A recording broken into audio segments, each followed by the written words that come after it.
হরে কৃষ্ণ, রাধে রাধে। সবাইকে রাধাকৃষ্ণ চ্যানেলে স্বাগতম।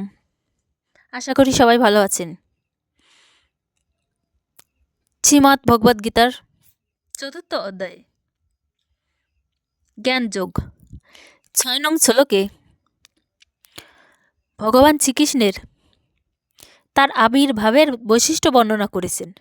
যদিও তিনি সাধারণ মানুষের মতো আবির্ভূত হন, তবুও তার বহু অতীত জন্মের সমস্ত ঘটনাই তার মনে থাকে। কিন্তু আমাদের মতো সাধারণের মানুষের কয়েক ঘন্টার পূর্বে কৃত তার নিজের কর্মের কথা মনে রাখতে পারি না। যদি কাউকে জিজ্ঞাসা করা হয় যে একদিন আগে ঠিক সেই সময়ে কি করছিল সে, তবে সাধারণ মানুষের পক্ষে সঙ্গে সঙ্গে তার উত্তর দেওয়া কঠিন হয়ে পড়ে। তাকে স্মৃতি রোমহস্থান করে মনে করতে হয় গত দিন ঠিক সেই সময়ে সে কি করছিল। অথচ তারাই আবার ভগবান বা কৃষ্ণ হবার দুঃসাহস দেখায়। এই ধরনের অর্থহীন দাবি শুনে কারোর বিভ্রান্ত হওয়া ঠিক নয়। ভগবান এখানে তার প্রকৃত বা রূপের কথা ব্যাখ্যা করেছেন। প্রকৃত বলতে স্বভাব স্বরূপ দুটোই বোঝায়। ভগবান বলেছেন তিনি তার চিন্ময় স্বরূপের আবির্ভূত হন। সাধারণ জীবের দেহের মতো তিনি এক দেহ থেকে আরেক দেহান্তরিত হন না। বৃদ্ধ জীবাত্মা এই জন্মে হয়তো এক রকমের দেহ ধারণ করতে পারে, কিন্তু পরবর্তী জন্মের তাকে ভিন্ন দেহ ধারণ করতে হয়। জড় জগতে জীবের দেহ স্থায়ী নয়। যখনই তিনি আবির্ভূত হন, তিনি তার অন্তরঙ্গ শক্তির দ্বারা স্বরূপগত দেহটি নিয়েই আবির্ভূত হন। অর্থাৎ শ্রীকৃষ্ণ যখন এই জড় জগতের আবির্ভূত হন, তখন তিনি তার ত্রিভুজ মুরলীধারী শাশ্বত রূপ নিয়েই আবির্ভূত হন। তিনি তার শাশ্বত দেহই আবির্ভূত হন। জড় জগতের কোনো কলুষই তার রূপকে স্পষ্ট করতে পারে না। তিনি যদিও তার অপ্রাকৃত রূপ নিয়েই এই জড় জগতের আবির্ভূত হন এবং সর্ব অবস্থানেই তিনি সমস্ত জগতেই অধীশ্বর থাকেন, তবুও তার জন্মলীলা একজন সাধারণ মানুষের মতোই বলে মনে করা হয়। আর যদিও তার দেহ পরিবর্তন হয় না, তবুও তিনি শৈব থেকে পুরঙ্গ থেকেই কিশোর এবং কিশোর থেকে যৌবনের উত্তীর্ণ হন। তিনি আশ্চর্যজনকভাবে যৌবনের ঊর্ধ্বে তার দেহর আর কোনো রূপান্তর হয় না।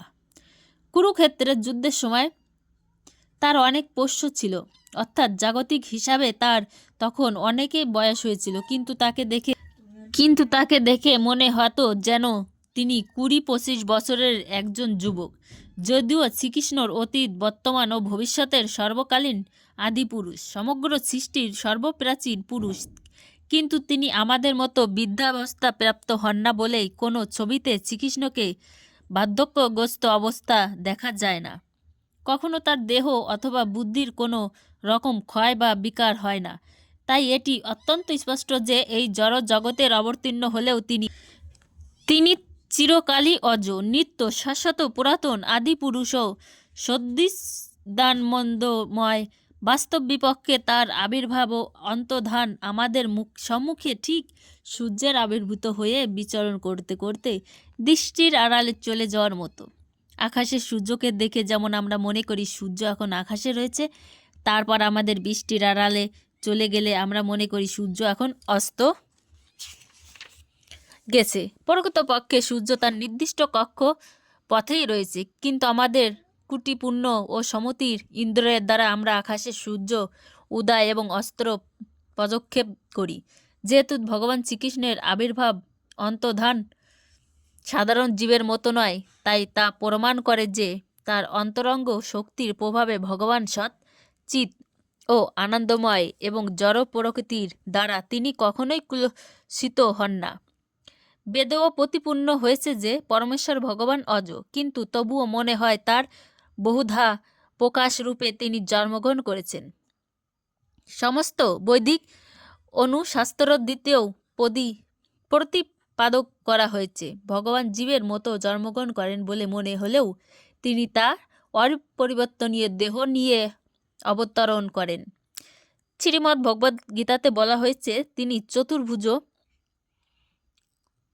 সৌর্যপূর্ণ নারায়ণ রূপে তার মায়ের সামনে আবির্ভূত হন। জীবদের প্রতি তার অহেতুক কৃপার ফলে তিনি তার শাশ্বত আদিরূপ নিয়ে আবির্ভূত হন, যাতে তারা পরমেশ্বর ভগবানের প্রকৃত রূপে মনোনিবেশ করতে পারে।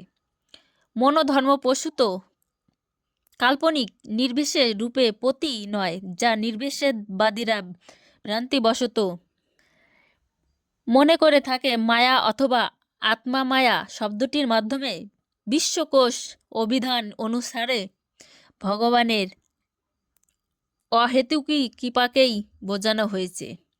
ভগবান তার পরবর্তী সমস্ত অবতরণ এবং অন্তর্ধানের কথা মনে রাখেন। সেই কথা পরবর্তী 7 নং শ্লোকে ব্যাখ্যা করেছেন।